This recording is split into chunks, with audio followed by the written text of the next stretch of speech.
What's going on, guys? It is Sunday, May 3rd.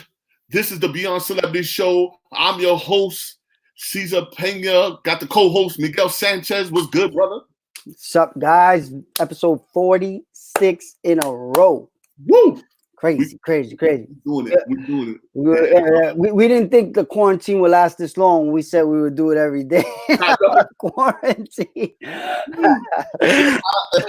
Seriously, you start to feel it though. Like, you know what I'm saying? Like it's crazy when it's like crunch time. It's like 30 minutes, and you like, oh my God, we got a show tonight. You know what I'm saying? Yeah, hell yeah. I was outside, took my kids for a little run around, and like as far out, nobody was there.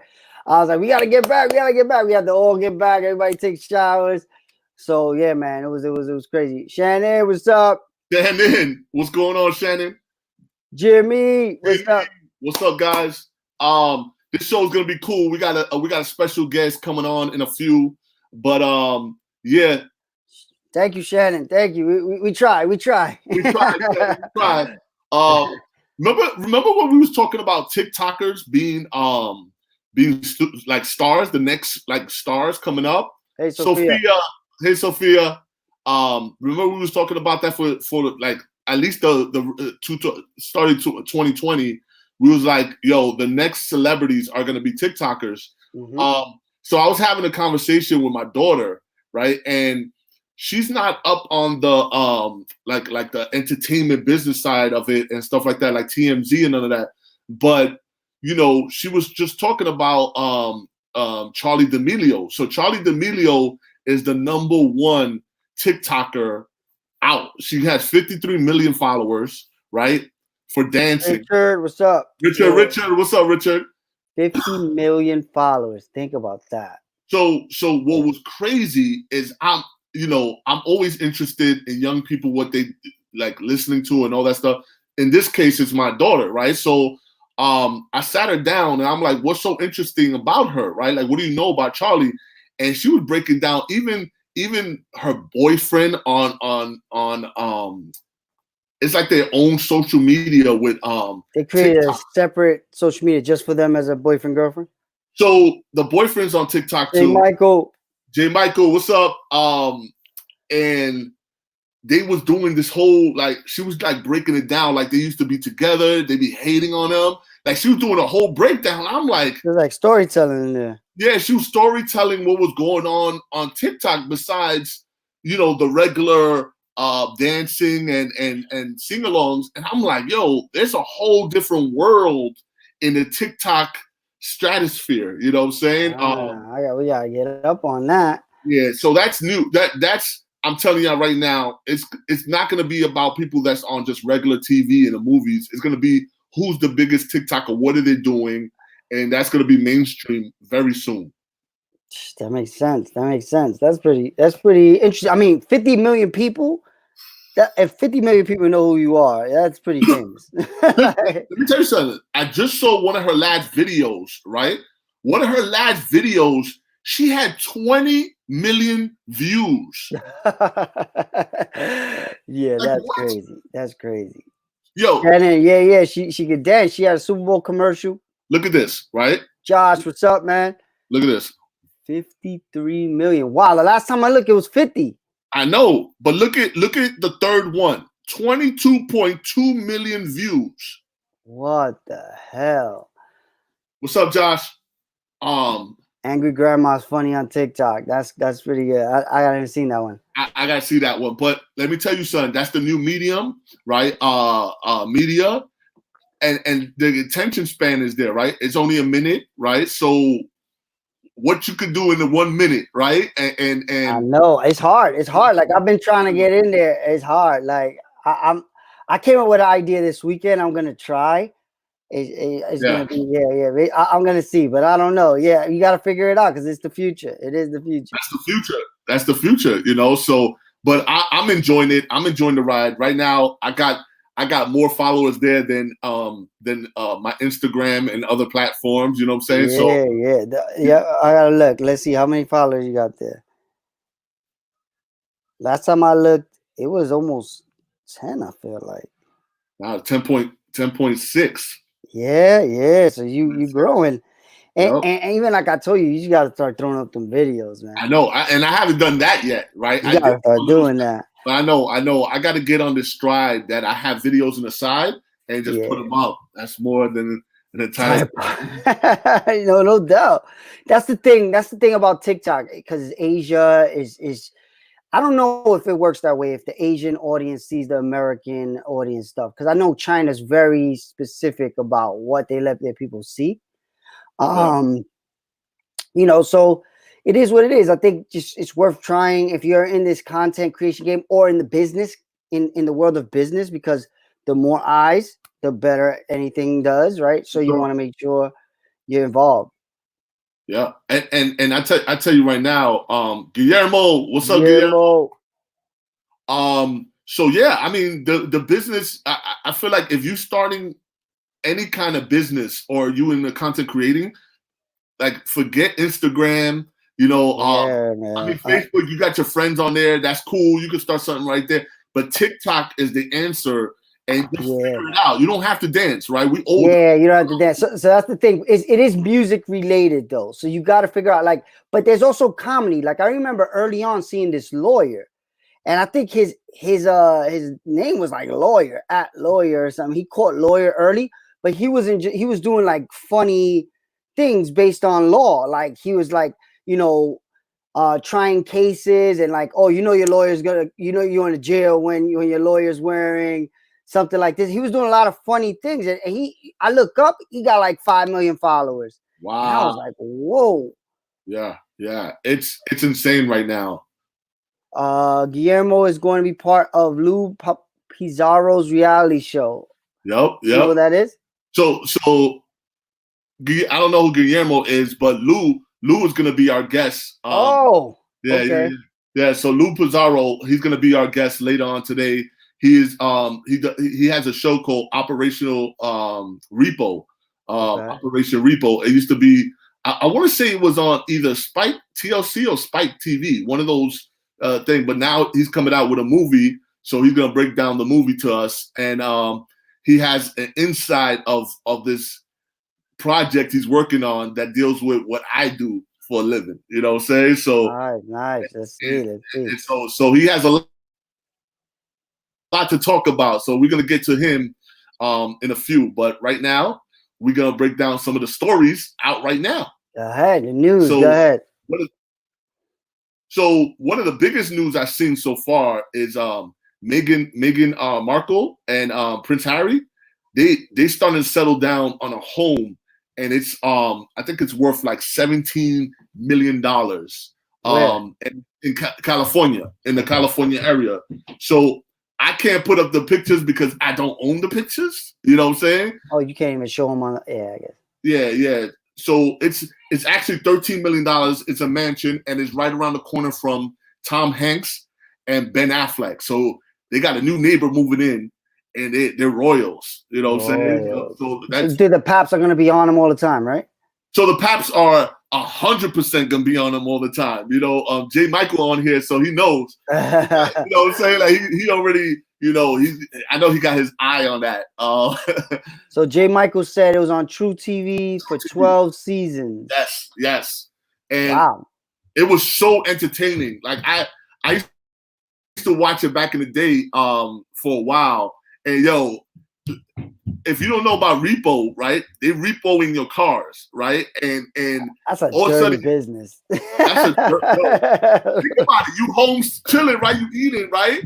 And you hear somebody like starting up their car, or you look out the window. Dirty business. You look out the window, right? And you see your car just like leaving, right? So I know he's gonna have stories. Think about 12 seasons.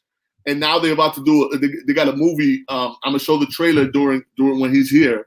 But yeah, it's gonna be fun. I know it's gonna be fun. I know he got stories galore because, sometimes you could be in a life or death situation, think about it. You taking somebody's car. Yeah, no doubt. I see every time I see a car on one of those, I'm like, damn, that's messed up. Like, people need their car, man. I know. So that thing is gonna be crazy, and yeah, man, it's gonna be fun. It's gonna be fun. So Jay Michael said I got Harry and Meghan a few weeks ago delivering food. Wow. They're really nice to the paparazzi. Nice. Yeah. I mean, they got to be nice, man. They're coming into your house now. You know what I'm saying? Yeah. That's cool that they actually real nice with the Paps. That is true. Jimmy said, y'all see Ariana and Justin collab that's going on. Yeah, we spoke about it yesterday, I think, right? Yep. They're using fan-made videos from Twitter to make the music video in case anyone wants to shoot. That's pretty smart. That's amazing, especially getting fan engagement like that. Yeah, that's smart. That is so smart, and I can't wait for the song. That collaboration is like a dream collaboration, especially for two fandoms that big. It's a dream come true. And guess who got most of the footage of both of those peeps? So that's a dream come true for me. I got love for both of them. It's like brother and sister to me. Little brothers and little sister to me. So I love what it's going for. You know what I'm saying? It's going towards anybody that's been impacted by COVID. Yeah, COVID-19. Yeah. So another breaking news. I haven't seen nobody ever get pictures of Bella Hadid, Yolanda, and Gigi at their place in Pennsylvania, right? I knew where they lived, but it's so hard to park a car around that because it's so exclusive and it's dirt roads. But one paparazzi, I never heard this paparazzi name before. He must have flew in from somewhere. But one paparazzi actually, for the first time I ever seen it, actually got pictures of Yolanda and Bella. They didn't get Gigi, right? So they must have called the cops or something like that. But they actually got shot. So if you want to see the shots, it's on Daily Mail. I can't show you the shots because I ain't gonna pay for it. You know what I'm saying? But yeah, go to the Daily Mail. You can see the shots, but that's pretty big because usually you can't get no shots over there. So for somebody to go over there, they must have parked the car down the road and went ninja style. Meaning they probably had, like, one guy that I know usually have a suit and paint their face with camouflage. Wow, like straight up snipers. Yo, that's how serious it gets, right? I had one guy that worked the story with Tom Cruise and Shuri, right? They didn't see them together for a long time. And he went to the woods. They was living like upstate New York. And he went to the woods and he stayed for 2 days in the woods. With this equipment. Yo, he had an equipment that he could put plants camouflaged out. Like, he was camouflaged out with a camouflage hat. And he had this netted thing that at nighttime he put it over him. So no animals can mess with him. So the animals won't mess with him. You know what I'm saying? My God. Is that real? Is that real? That's a military secret mission. Yeah. They out there. But I never did nothing like that. Never that serious for me, Never that serious for me, But that shot probably would have got him about like 70,000. He never got the shot. And they left by the time, because they was already up there for about 2-3 days. So he got there and he did it for 2 days, and then he saw the cars leaving, so he couldn't get that shot.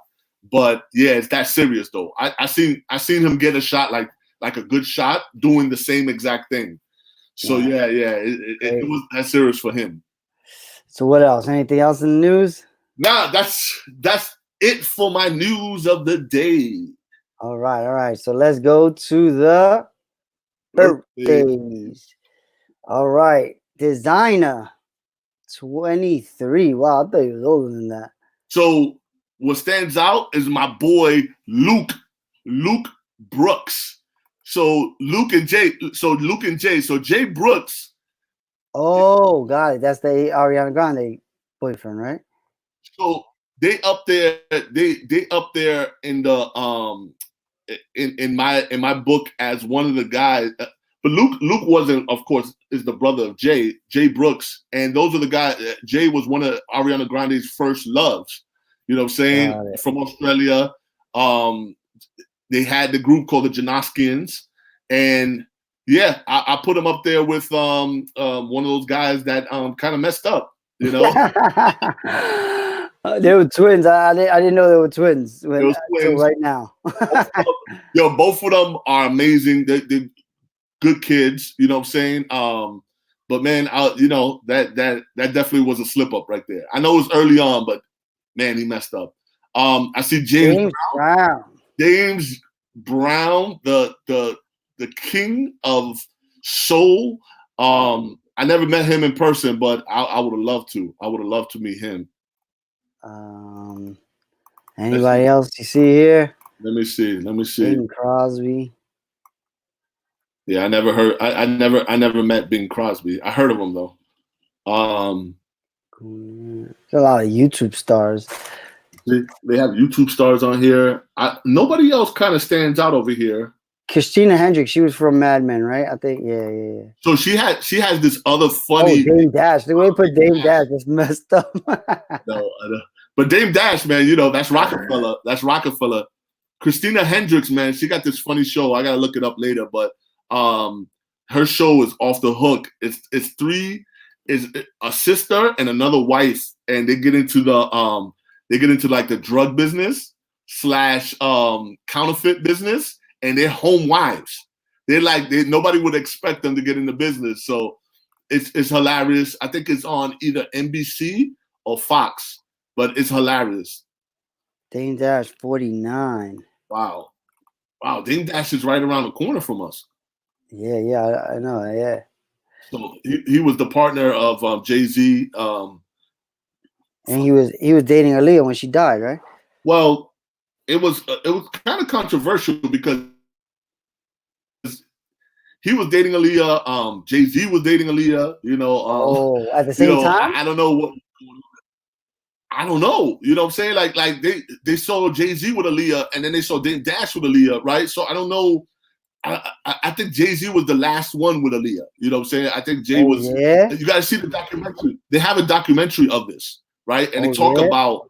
Yeah. They talk about Dame Dash relationship with Aaliyah, and they talk about Jay-Z relationship with Aaliyah. So I know that was complicated.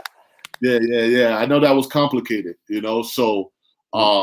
Yeah. It was pretty crazy. It was pretty crazy that they both was. That probably led to the downfall of Rockefeller. I think that made them kind of see another way with their partners. Yeah, brother. So what else is new? What's up with you, bro? What's going on with you? Nothing much. I didn't even watch the Jordan thing yesterday. You didn't? Yeah. Today I'm gonna watch the next two that I watch today, tomorrow, or something like that. Just trying to get a lot of stuff done, man. So much stuff to do. So I'm gonna tell y'all right now, if y'all haven't watched the Jordan thing, don't watch part 5 and 6 today, right? You gotta watch the other ones because 5 and 6 look like it's intense. The thing is, the timelines are all crazy. I'm like, why they make it like that? I'm like, wait, what year are they talking about? Well, think about it. They had this in a vault for 24 years, bro. So they had all this time to interview people. They had so they're going back to the beginning when he first started, Michael, and the development of the Bulls. So it's kind of going from the end and then the beginning, right? And then it jumps back. Like sometimes they talk about things. I'm like, is that the end? That was the last season.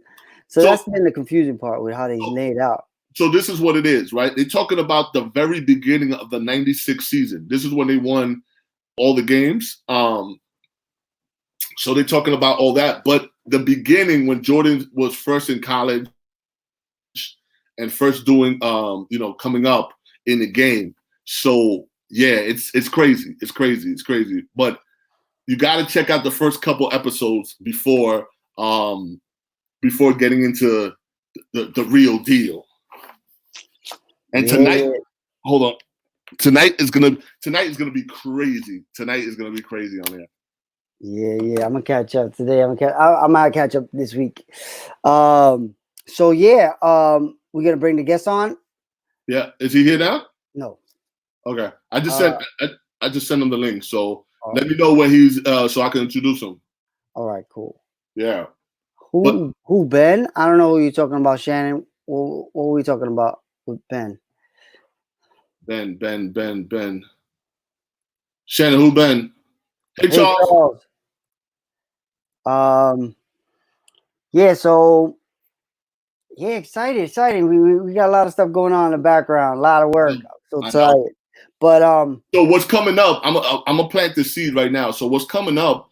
We're gonna have a lot of guests, like big time guests coming through, and we definitely we're gonna try to cut out Saturdays and Sundays, so we could get it, so we could better Monday through Friday. You know what I'm saying?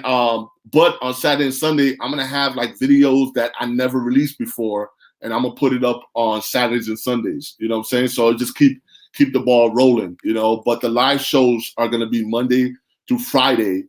And yeah, it's gonna happen soon. But we will let y'all know. Yeah. And the guests, like he said, we got some cool guests already lining up. Yep. So we got Hey. So we got Big Lou Pizarro, Operation Repo. What's going on, brother? Let them know who you are, bro. Hey, that's right, man. Lou Pizarro, Operation Repo, the Repo Man himself in the house. Awesome. Oh yeah. So I just saw the highlight of your movie about to drop. Oh my God, it looks really good, bro. What's the name? Talk to me about it, bro. You know, so Operation Repo, the movie, it's something that was been in the making for a long time, man. And in fact, it literally took us 12 years to get it out. Wow. No kidding. Wow. And because of all the, the red tape and everything, we're going to do a documentary after this of all the drama and all the BS and all the red tape and all the wrong that we had to go through, you know. And it was just one of those things, man. It's like I got this great TV show, on the air. We're doing good, and I had a dream, to be a filmmaker and do a movie. And I put my money, man. I put a lot of my savings into it, and finished the movie. And then, the powers that be made me shelve it. Oh wow. Yeah. So, but that was just a little bit. But look, I believe that everything is for a reason. The time is now. Yes. And this could be a catalyst to give us a reboot of the Repo show, and the team's excited about it. It's a great movie. If you like the trailer, I mean, you see, man, with action. I love action. I love directing action, producing action. It has a good story, man.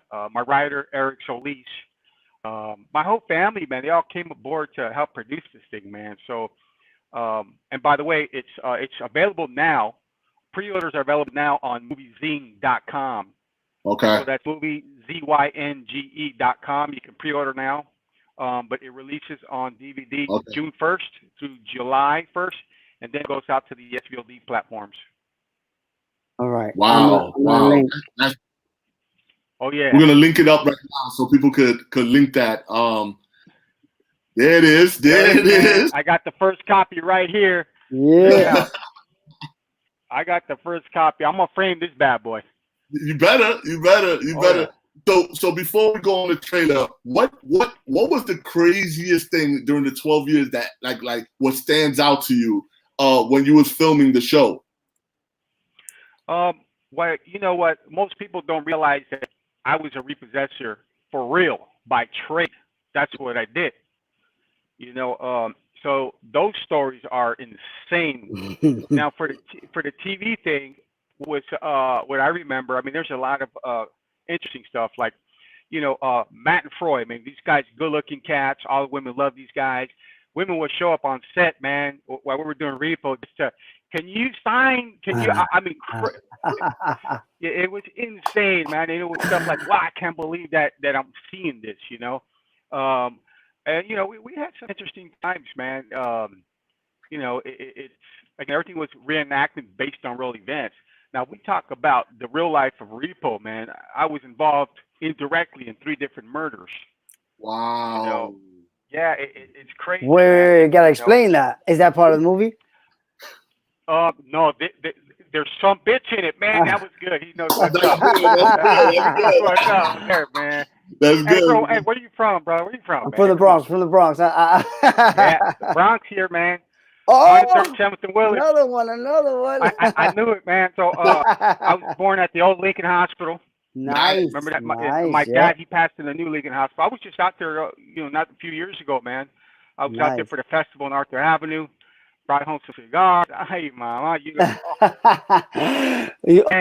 there's a Bronx person everywhere in the world. Yeah. There's some guys out here that from the Bronx, Brooklyn, and Queens and stuff like that, and we get together, man. And it's like, it's one of those things where like people they can't even comprehend where we came from and what we're doing. And, it's not an easy task, bro. So you know what I'm saying? It's not an easy task, and I still have a long way to go. Amen, I still have a long way to go. So to elaborate on the story, man, I'll tell you a quick one. Yep. So I'm looking for this Mercedes Benz, right? And this is the address was on Crenshaw, and the owners of the car, it was a company. They had a guy tell him, his cousin was telling him, "Hey man, yeah, the car's over here. Come pick it up." I show up. They get the car and it's not there. I called up the finance company. I said, the car's not here. What's going on? So he just called us back. He said, it's over here. So I show up to the dude's condo, man. I see the car there. I back up. I hook up. And as I'm pulling out to the gate, man, I see a bunch of cats just pull out, man. Their guns are running at me with guns. And I'm like, man, I must have been the luckiest Puerto Rican in the world, man, because LAPD was pulling up right in front of me at the light. Wow. And yeah, so I got out. The cops seen that. They got out. The guys hid the guns, and they came up to me. He go, hey, Repo, man. He goes, don't say anything about the guns. I said, what guns? I'm like, no hablo, So I go, man, I'm just here to do my job. And he says, hey, that's cool, man. He says, hey, just let me get my stuff out. Gave me the keys. The cat was full, man. And this is a crazy story. So, anyways, the guy that had told the finance company where the car was at 2 weeks later, boom, he blasted him. Wow. Yeah, so over a car, man. So he went into the car dealership and killed the guy? Yeah. Wow. Yeah, he just blasted him. It was insane, man. So, I mean, there's 3. There's one that was all over the news, man, out in Ventura County. One of my guys, they picked up a car out there for a finance company, and the finance company was calling me like, "Hey man, where's my car? Where's my car? I need to go to the auction." I'm like, "Where's the car at?" So I call. I said, "Where's the car?" And they said, "Oh, we'll have it there Wednesday. We'll have it there Wednesday."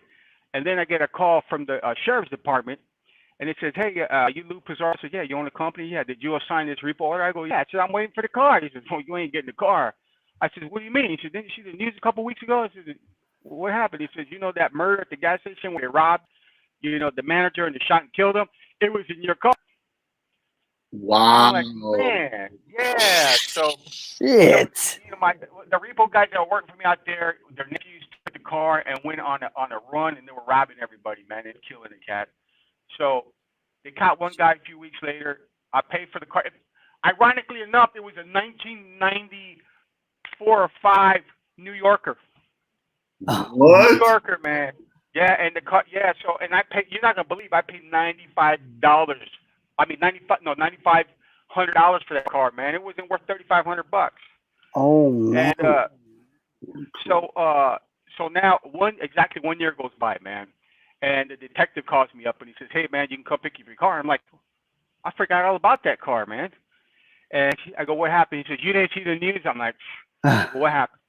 He said the guy showed up at his grandma's house, the guy that committed the murder, and with an AK-47 because he was tired of hiding and running, man. And SWAT took him out. It was all over the news. They took him out when he was coming out the window. Bam. Whoa. Yeah, so. And this guy was working for you, and he did this on the side? His aunt and uncle were working for me. He was the nephew, and he took the car. Yeah, so it was already repossessed, and he just was taking the sorts of cars. It just happened to be one of mine. So, yeah, I mean, I tell you a quick story, man. I went to go repo this Oldsmobile Bravada, all-wheel drive car out in the mountains in Malibu. And the crazy thing about it is that I get there, I hook up to the dog barking, this and that, and this girl comes out, bro, and she's wearing like white lingerie, and she's like, "What are you doing? What are you doing?" She goes, "You can't take my car. You can't take my car." And I go, "Hey, I already got it. Just give me the keys. You can take your stuff out, bro." And then she just passes out. And I said, "Woman, that's the worst acting I've ever seen, man. You need to get out of Hollywood." And she goes, "I'm desperate. I'm desperate." That was funny, bro. I've seen some funny stuff, but you know, at the same time, bro, it's one of those businesses where it was bittersweet, man, because you know, me tocaba el corazón, and I was like, man. So I would leave cars and help people, and you know, and I'm glad I'm out of it. I'm glad, thank God, that he put me into a different direction, man, because I got tired of getting shot at, fighting, get hit, man. So how did you go from actually doing the repo stuff to actually having a show? How was that? Yeah. How'd that go? Yeah. Yeah. How did that come about? So it's good story, man. So I got a call one day from Maria Garcia and Diego Caro from Telemundo News Department. Wow. And they said, "Hey, we want to do the day in the life of a repo man, a news segment. Are you interested?" And I'm like, "Yeah." My Spanish is not the best, but I would do it. So they came out with me. I took them out to South Central, and I remember we picked up a limousine. The limousine was, and you know, and you repoed a limousine. I repoed a limousine. How that fit? And they were like, they said, "Aren't you scared, man?" I said, "Scared of what? Are you scared that they're gonna come shoot at you?" I said, "I was the one doing the shooting at one time. Why would I be scared?" No, it's one of those things where it came easy to me, you know. Yeah. So now I'm at the Vallarta, the market out here, you know, Vallarta Mercado, one of the Mexican stores out here. And I'm getting something, I forgot. And the guy comes up to me and goes, "Hey, tú eres el repo man de Telemundo." I'm like, "I'm what?" He goes, "Yeah, you're the repo guy from Telemundo." And I'm like, so then people says, "Hey, repo." Man, people were pulling out their Polaroids out of their purse. I'm like, this is a while ago, man. You know, taking pictures. And I'm like, so I called up the news department. I said, "Hey, what's going on?" She goes, "We're getting good numbers. We want you to do another one." So I did 4 other segments.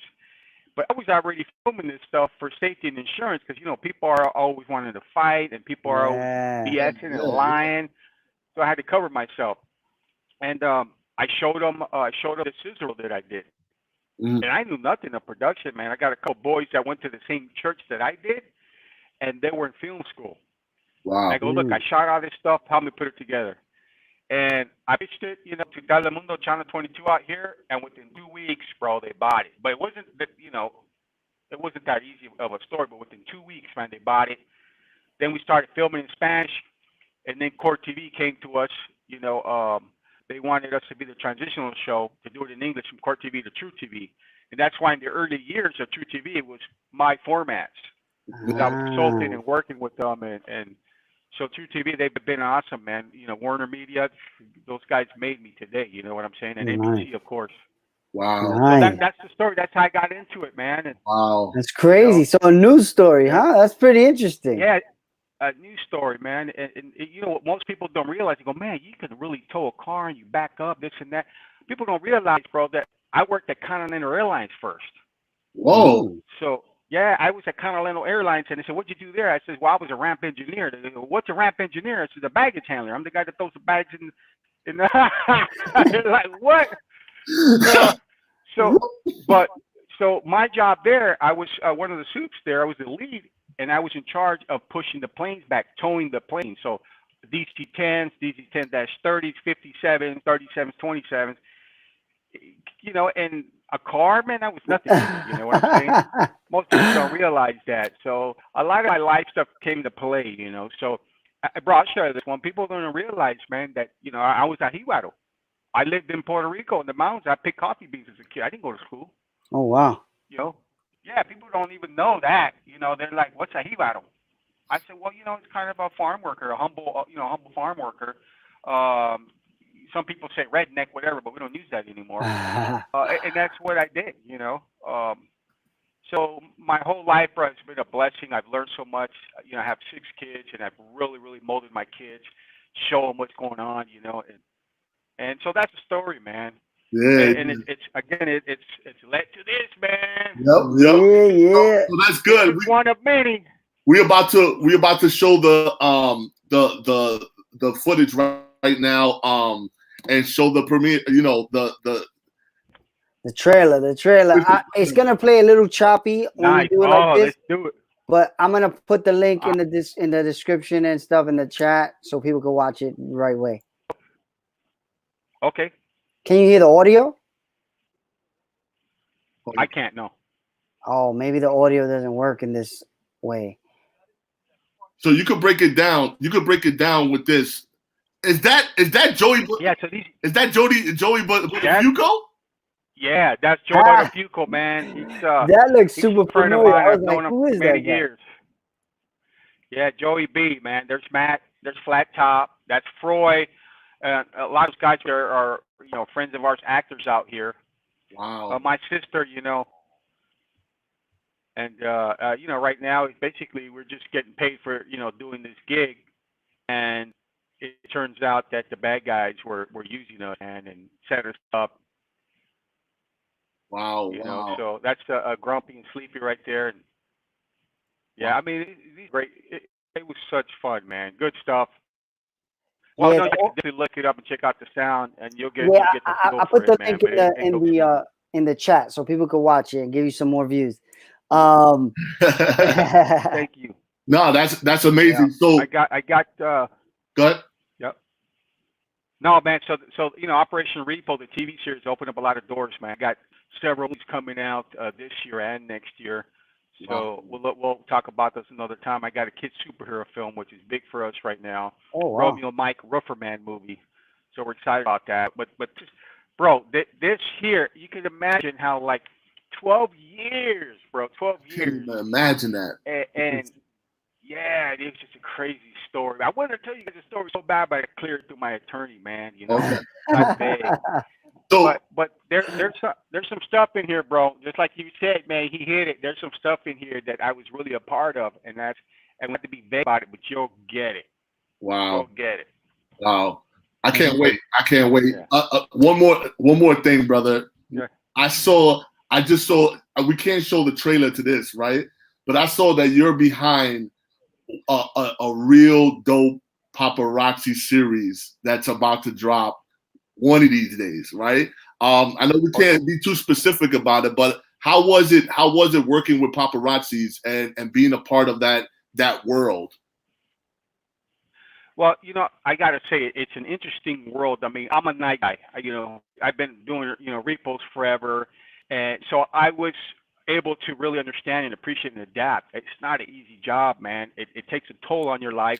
But the excitement when you see celebrities, man, and you talk to them, you never know whether it's going to be good or bad, whether they're going to say, Thoma, get out of here, or so when we were filming, went to the airport, and me, I'm street savvy, bro.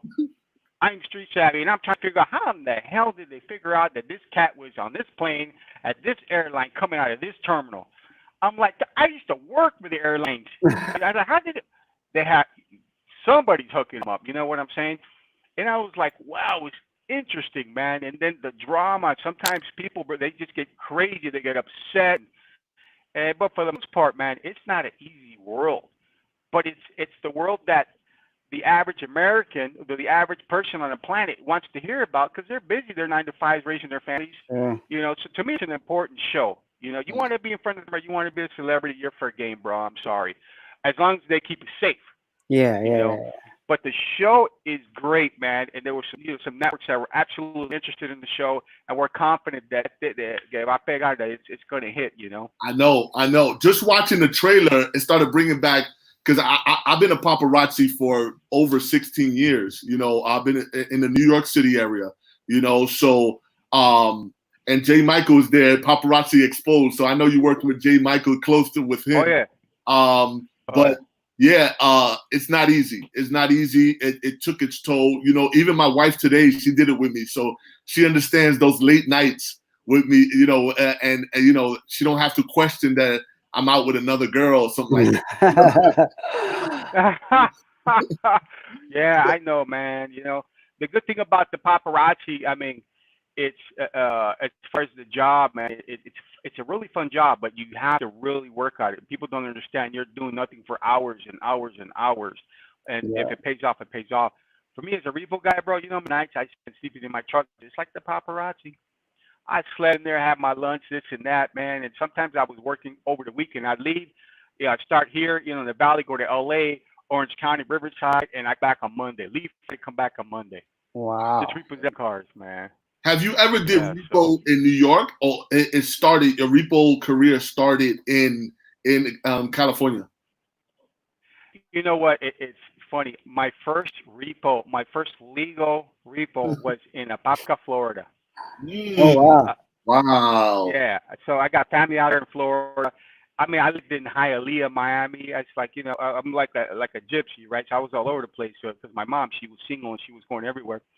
And my first repo was in a Popka. It was in the projects out there, and it's predominantly African American. And the guy that I went there is like, he says, I'm looking for this car. Here's the paperwork. I go back there. I walk through the projects and stuff. It was normal for me. You know, it's Yeah. like I walk back there and I'm like, no problem. You know, it's like I see the car. I open up the door. The keys are in the ignition. I'm like, what? I started up the car and I drove it all the way out. And they had a trailer on it. I'm like, so I pull out to the front, and the guy's like, "You got the car, you got the car." I said, "Yeah." He goes, "Follow me," and I follow him. We went around the block. And he says, "How'd you get it?" I said, "Why are you not telling me?" He's like, "I just can't believe you got it." And then he started panicking because he had a trailer. He goes, "Oh, we got to take the trailer back, or we're gonna go to jail." I said, "I'll take the trailer back." So I went back, took the trailer, looked at. Here comes the guy out. He was drunk. That's why the keys were in the ignition. I Wow. said, man, call the bank tomorrow, man. I said, just, you know, that's it. And I took off. And he's like, wow, you got an act for this. I go, yeah, because now the cops are on my Exactly. side. I got a license. I Exactly. can do it legally. You know what I'm saying? No, So, no. yeah. And I got to share the story with you guys real quick, man. So, the very first car that stole, I stole a car, man, was a 1966 Chevy Caprice from the projects. Whoa. And my sister Sonia, she was 16, 6 months pregnant, and we jumped on my bicycle. I was on the handlebars, and she had the same car, and her boyfriend wrecked it. So we Oh. drove to the projects, some other projects, and I'm watching my sister. She had a screwdriver, she had some bike strips, and she had some clippers. Pregnant. She got pregnant 6 months, bro. She gets the screwdriver, and boom, she pops the door open. She unplugs it from the back, the wires, and she clips the wires. She puts them together, pops the hood, gets the long screwdriver, and she reached down to the starter. At that time, you had to ground out the starter to start the solenoid on the starter. Boom, started up and put the bike in the back, dude. I was like, wow, man, McCarthy, yeah. So we got Not that back, hard. and I remember she made her boyfriend take all the parts off and fix her car. Oh my Yeah, God. man. So then ever since that, bro, I was a pro at it, you know. And now I can do it legally. Oh man. So J. And Michael. you're gonna see some of that in this movie, bro. You're gonna see some of that in this movie. I can't wait. I can't wait. J. Oh, Michael says to ask you how you got Turbo from the movie Breakin', which is a breakdance movie popular from the Bronx, to be a paparazzi on your show. That's crazy. Yeah. So you know what the cool about he's a cool cat, man. You know, we hit it off really good. We do concerts, and I host a lot of concerts and stuff like that, and gigs. Music, man. You know. By the way, did you see the Get Down on Netflix? Oh yeah, yeah. Oh, you kid, beautiful, man. So I got my own Cadillac dance. I'm telling you, I love that show, man. It really depicts a lot of stuff that meant a lot of to me. But yeah, he came aboard, man. He wants to work. We were working on a film and trying to get the license rights to part 3. Look at Sam. I mean, so it's just one of those things that Mike knows a lot of people. I know he does. Mike Arnaldi knows a lot of people, man, and he just he throws them together and hey, we know if something happens, and that's a good thing about him, So yeah, I know. I got a lot of respect for him. Michael, he's been one of the first guys that have been supporting our show too, and we on our 46th day in a row doing this show, Wow. So yeah, I know. Nice. And it hasn't been easy, but we in quarantine, Oh, yeah. what I'm saying? We talk to a lot of people behind the scenes. Yeah. So in a situation like yourself, I know people want to get into like production and get into like the industry, right? What would be like your advice to start off someone that don't know nothing about the business but want to get into the show business? Like, what would be your advice? I got to quote Whoopi Goldberg. Says you have to create your own opportunities. And what does that mean? Develop a formula like I did. I got what I had, okay, and I've created several shows, and I have what I have, who I have, and let's get a camera and let's shoot this. For example, you're a paparazzi. You're doing it right here. This can be picked up tomorrow by a major network, man. You're creating your own opportunity. So exactly what you're doing was my answer, man. You just got to get out there and do it. Execution is important. Amen, brother. Amen. So that's it. Yeah. Oh yeah. What's the name? How did you get into the paparazzi? Like, how did that start? The making of a paparazzi show. How did that even come about? So I created a show called Cazadores de la Noticia for Telemundo. So basically, it's a Spanish news hunter show where they go from 10 to 5 looking for breaking news. Not so much celebrity, but breaking news, accident shootings and stuff like that. So I did that show, and you guys can check it out. I think now it's on YouTube. It's Cazadores de la Noticia, and that's how I did that show. I'm out late at night. I started meeting these guys. I met Mike, and the whole paparazzi thing is because of Mike. Yeah. Mike Arnaldi. That was his child and his thing, and I came aboard and we developed it. And some beautiful people came up front and they put their time into it. That's it. They want like I said, you got to create your own opportunity. Use what you have and see what happens. Yeah. So that was that. I've seen I on the reel. I seen Keith on there. Right. Keith is a very good friend of mine. I've known Keith for like 10 years. Oh yeah. Yeah. He was one of the only paparazzis I saw from LA that used to do LA, of course, his home LA, and then come to New York and do all the biggest premieres and everything like that. Wow. So yeah, he's one of the hardest working guys that I know. And yeah, I'm definitely gonna have him on the show once you guys get that picked up. I know that's probably gonna be soon, and I'm gonna have all you guys back. And we could talk more about it in depth. Like I'm dying to let the people see that trailer. That trailer, I was getting hyped. I was like, oh, they're about to fight. Oh my God, Oh yeah. Hey, I'm glad you're back, man. I see that you left for a second, man. You all right over there? Cut out. I don't know what happened to my internet. Hey, so one of the things that I got to share with you, two things, man. It's like the last time I was out there, I was at St. Anne's Park. And, I came down on the rock. I was sliding down on the rock. Well, I was a beautiful thing. Well, I broke my ass, but I had to do it. You know what I'm saying? But, yeah, I love New York, man. It's fun to be out there. And the Dominican food, oh, man, boy. I'm going to gain weight just thinking about it. One of the things, I'm a creator. I'm a director, writer, producer. I had to do it all because nobody's ever given me anything, bro. Wow. So I'm really grateful. That's a good thing. Maybe you could talk about how you did that. Like that's a big thing. People want to learn how to get in the business. You took an untraditional route. How'd you make that transition? To being a writer, all that. You know what, man?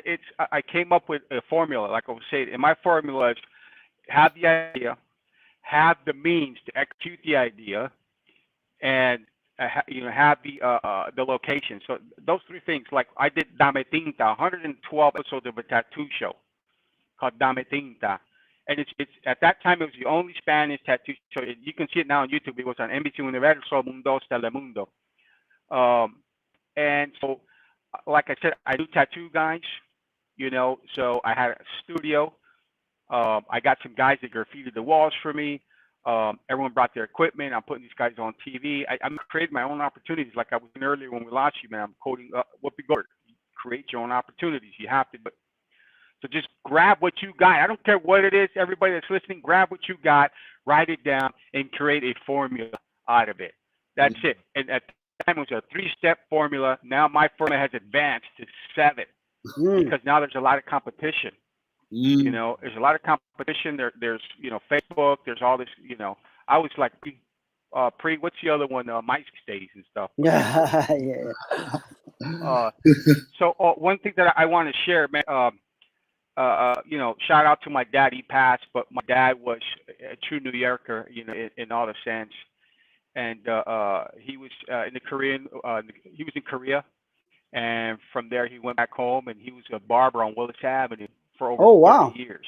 Wow. So yeah, and Dad, he shared a lot of the stories and a lot of stuff. So I've been writing the script, and hoping I should have it done within 3 more years because there's a lot of research that I've been doing when I'm in New York. It's called the Bronx Barber. Nice. When you come, you gotta come check me. If you like, the Bronx style, if you like Goodfellas, if you like The Irishman, if you like American Gangster, bro, my dad, my family was tied. When you're in the Bronx, bro, you're there. Everything, it's there. It's insane. And God bless my grandparents, man. They brought me to California. If I would have stayed in New York, I'd be in trouble. That's the truth, man. I'd be in trouble. And anyway, so I just want to share that with you guys, man. So and I appreciate you guys promoting this. This means a lot to us. Definitely. Put the links so everybody check out the trailer. Definitely go to Movie Zinc. I put it in the link too. Abnorm asked, "Are you still cool with the bald guy from the show?"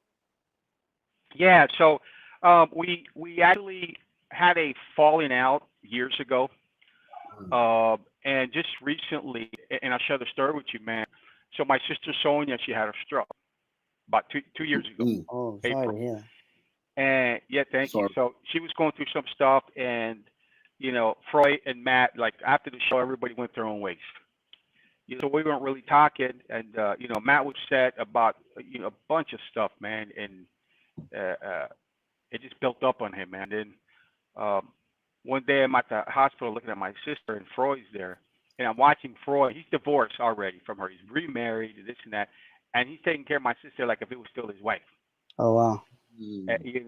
With his wife there. And I was like, man, I said, that goes a long way with me. I said, bro, everything in the past is in the past, man. What you're doing to my sister, man, it goes a long way with me, man. So, we're good.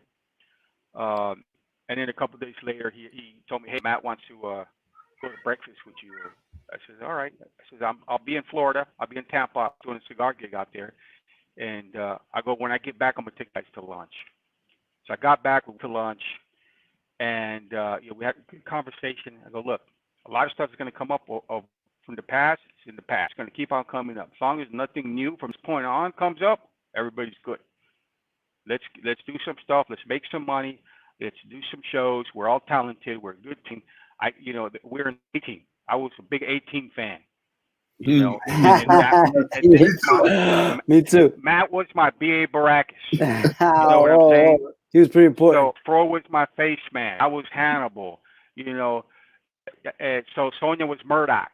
I mean, literally, I built it, on the A-Team. And if you go to NPR News, if you look up NPR News, repossess or hijacks ratings, you'll hear that story on NPR. Nice. So, but to answer your question, we're good, man. We just did a parade. We did another event together, and then the COVID thing hit. So, but yeah, everybody's good, man. You know what I'm saying? So Courtney asked, did you ever box in the smokers circuit? You'd only box in the Marine Corps, man. But yeah, box in the smoker circuit. Yeah. Geez, man, it's like that can have so many different meanings. You know what I'm saying? So I gotta be careful what I answer. Hey, you know what? I'm gonna tell you this quick story, man. Cheech and Chong, right? They did this thing called bedtime stories. Yes. And they picked me to be one of the guys at the bar, to do the bedtime stories, to list one of the listeners and go back and forth. And I was excited. They sent the limo to pick me up. We did the contract. I'm on my way to the first taping. And before I even get there, I get a call from my attorney. He goes, "Hey man, I just got the phone with True TV, and they said you can't do that show." I said, "What do you mean I can't do that show?" He says, "Yeah." She says, "Why?" She goes, "You're True TV's wholesome repo man." Wholesome repo. Yeah, I'm like, I laughed about it, man. I was glad I was considered, but you know, so that's why I'm their host, man. I gotta be careful what I answer and what I say when people ask questions because Okay. on it. You know what I'm saying? So, not to mention, anyways, Yeah. yeah, I gotta think about that question. I'm still not even sure, man. Is she being specific or what is it? How do you take that question? I don't know. I thought boxing. You know We ask Courtney if you're still watching, if you can elaborate. J. Michael also says you produced a show with Donna DeRico from Baywatch. Yeah. So Donna's a dear friend of mine, and we do a lot of stuff. We're actually working on this movie script together called Isaac's List, and it's kind of a faith-based film. By the way, I've done 2 faith-based films in the last 2 years for Central America, Channel 37, in Spanish. Nice. So one, Justo Antes de Partir, and the other is Rebeldía. So you guys can see that. So anyways, it's funny because I play a pastor in one who dies, and then in the second movie I play an angel. And I'm like, man, they hired El Diablo to pay a pastor and play an angel, you know. So, anyway, so no, your wholesome. I'm a boxing guy first, man. I love boxing. Nice.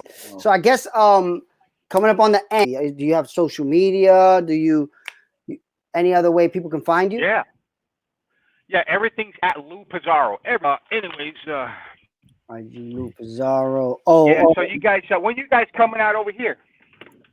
Let me tell you, we came out pretty crazy, man. And like you said, oh man, I learned the life of a pap. Miguel, I was like, this is crazy. Understanding the highs, there's super highs and there's super lows, right? To be charged, and you're gonna have to have a charger ready to go. You know what, man? My boy Randy Martinez from our radio show, he's our engineer. He actually bought me this little jumper charger box that I have with me in my truck all over the place. He saved my butt so many times. J. Michael said he told you to charge your phone. J. Michael said he told you to charge your phone. He did, man. He did. I'm about to plug this in right now. Courtney found some links. Courtney found some links of you in some boxing. Did you have a box? No, not professionally. That's another Pizarro. Okay, got it. All right. There we go. We're good. Yeah. So, but again, the only time I boxed was in the Marine Corps. That's it. And then a countless amount of times in the streets. I mean, you know that role. That was like every day, man. And so you was in the Marine Corps. You was in the Marine Corps. I was in the Marine Corps.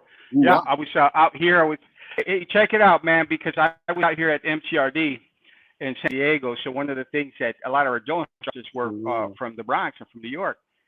And boy, they made sure that I was squared away, man. They said, boy, if you even fight a line, we're going to beat you like you've never been beat before.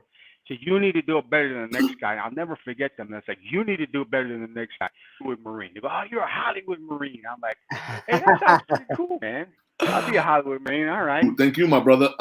So I was in San Diego too. I was in Coronado. So right in San Diego. I love Coronado. Yeah. So I was with the Marine Corps. So the difference between the two, like the Marines were so strict, and they were still doing that while we was in school. This is when I'm in school, and we were just like we was in college, right? We would, we'll come up with the dungarees and stuff like that, and we after school we'll be good. Like we'll go get something to drink. That was so funny, man. Cause my son, I got to get out to my son, Louis Jr. He's currently it's his second year. He's a Black Hawk crew chief at Fort Bragg, North Carolina, with 82nd Airborne. Wow, the Mustangs. Salute. So he's awesome, man. So I appreciate that. But yeah, when I was at Camp Pendleton, I remember I had to go to Balboa Hospital. Checkup, and it was lunchtime, so I go to get some chow, and I get some chow, and they say, make sure you come back for seconds. I'm like, what? I'm like, seconds? Man, well, I thought it was just kidding. You know what I'm saying? It's like, And I'm like, man, I should have joined the Navy. Bro, they had cake with frosting and donuts, and I mean, I was like, wow, man. But anyways, you guys deserve it, man. When you got on that ship, you're kind of stuck out there, man. No doubt. Yeah, Yeah, man. that's what I was thinking. It was serious. It was serious, Oh, yeah. especially early on when you had like 3 girls on the boat and it's 5,000. You know what I'm saying? And you just like, Oh my so God. frustrated, you know. But the crazy thing is, all 3 girls were officers, right? So you don't really mingle with them until you see them going to the gym. So it'd be like 500 sailors. Oh my God, man! It was crazy. You know what? It's Did you do where'd you do your boot camp in Orlando? No, so I did boot camp in Chicago in the middle of winter, right? So Okay. it was like negative 30 out there. Damn. Oh man, Yeah. Because I know at one point that the Navy boot camp was cold, right? In Orlando, and then too many women were getting pregnant. Yeah, I know one of them. One of my friends came back pregnant. I said, "Aren't you supposed to be in the Navy?" She goes, "Oh, I'm having a baby to kick me out." But my man's in the Navy. I'm like, okay. So especially when you go to A school, because you got to think about it. After you do the boot camp and everything, you're there for like 7-8 months. Yeah. And then after that, not 7-8 months, 8 weeks. And then after boot camp, you know what I'm saying? You like this. Like, women? Really? It's like jail. Yeah, it's crazy. It's crazy. So that A school, when you go to A school, girls are getting pregnant like it was nuts, you know? Yeah, oh man, dude. But yeah, what's the name? I hear you, man. I want to give a big shout out to Lou Pizarro. Thank you for coming on the show. I just followed you. Oh, you guys, brother. Gracias. Yo, anytime, you guys. brother, Thank you so much, man. Anytime you got a new show or anything, come on. Like, yeah, we're gonna be here. We brothers. Anytime anybody comes here, we become brothers. You know what I'm saying? So you are brother, and you know we're gonna be watching you, and anything you need from us, we always around, brother. You guys, thanks, guys. I appreciate it, man. Whenever I'll talk to you guys soon. Thanks again, guys. Anytime. Thank you. All right.